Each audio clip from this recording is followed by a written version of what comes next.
the night was unusually quiet. The kind of silence that feels heavier than words. Senator John Kennedy had just finished a long day of meetings in Washington and decided, without telling anyone, to swing by one of the local stores that bore his family's name back in his home state. It wasn't scheduled. No press, no cameras, not even his staff knew. For him, it was just one of those sudden decisions, the kind a man makes when he feels the urge to reconnect with the people who rarely get noticed. The fluorescent lights inside the store hummed softly as he pushed the door open. It was well past closing, the aisles nearly dark. But as he walked through, something stopped him in his tracks. From the back of the store, echoing faintly between the walls of stacked shelves, came a sound he didn't expect, quiet sobbing. Kennedy froze. He wasn't supposed to be there. Whoever was crying probably thought the store was empty.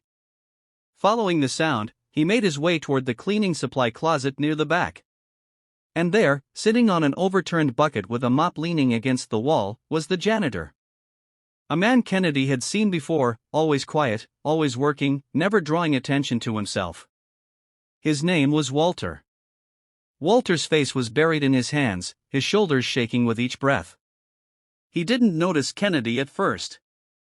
And when the senator softly cleared his throat, Walter nearly jumped out of his seat, wiping at his eyes, embarrassed. "Senator. I'm sorry, sir. I didn't know anyone was here," Walter stammered, his voice cracking.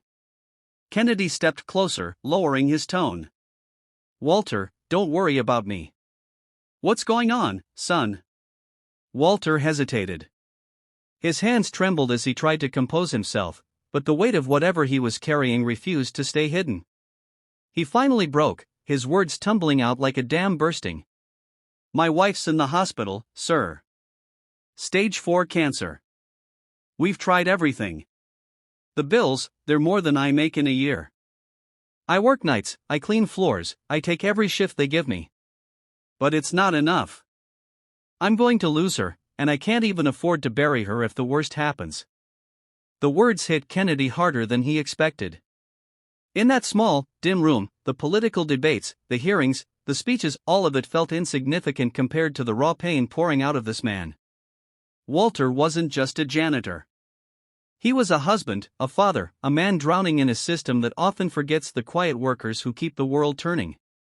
Kennedy sat down beside him on that cold concrete floor. "Walter," he said gently, "you're not alone. Not tonight. Not ever again. We'll figure this out." At first, Walter shook his head. "Sir, I don't want pity. I just needed a moment. I'll keep working. It's all I know how to do." But Kennedy wasn't finished.